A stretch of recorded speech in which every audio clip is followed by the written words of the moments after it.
Hello guys, welcome to my channel. চলে এসেছি আজকে একটা নতুন ভিডিও। এই ফাঁকা জায়গাটা দেখতে পাচ্ছি, ওখানটায় আগে পুকুর ছিল। সেই পুকুরটা এখন নতুন করে আবার কাটাবে, মানে আরও ডিপ করবে। তাই সেখানেই আমরা ঘুরতে যাচ্ছি। কবের থেকেই ভাবছি যাওয়া আর হয় না। তাই বললাম চলো আমরা সবাই মিলে ঘুরে আসি। দেখতেই পাচ্ছ নিচটা কীরকম, মানে রোদ্দুরে শুকিয়ে গেছে, মাটি ফেটে গেছে। তো যাই হোক, যেতে খুবই অসুবিধা হচ্ছিলো, পা ঢুকে যাচ্ছিলো। আমি মার হাতে ক্যামেরাটা দিয়ে বলছি, মা তুমি ভিডিও করো, নাহলে আমি এক হাতে ক্যামেরা করলে আমার নিজের ভিডিওটা আনতে পারবো না। যাই হোক, আমি আবার ক্যামেরাটা নিয়ে নিয়েছি। চারিদিকে দেখতে পাচ্ছ কত সুন্দর লাগছে জায়গাটা।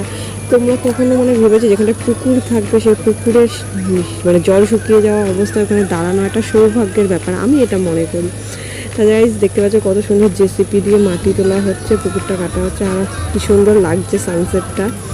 তো আমার এই জায়গাটা খুবই ফেভারিট, আমি এর জন্য এই জায়গাটার বারবার ভিডিও করছিলাম। আর ওখান থেকে একটা প্লেন যাচ্ছিলো, দেখতে খুব সুন্দর লাগছে। আর আমার ছেলে দেখো মাটির মধ্যে উঠবে, ওইটা বলছে মাঝখানে যাবে, ওইখানটায় উঠবে। তা যাই হোক, ওকে বকে টোকে নামানো হলো।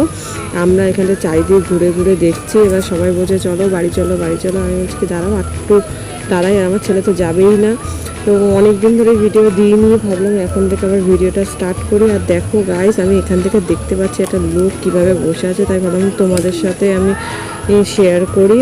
তো গাইস, আমরা বাড়ি যাচ্ছি। ভিডিওটি ভালো লাগলে অবশ্যই লাইক, কমেন্ট অ্যান্ড সাবস্ক্রাইব করে দিও।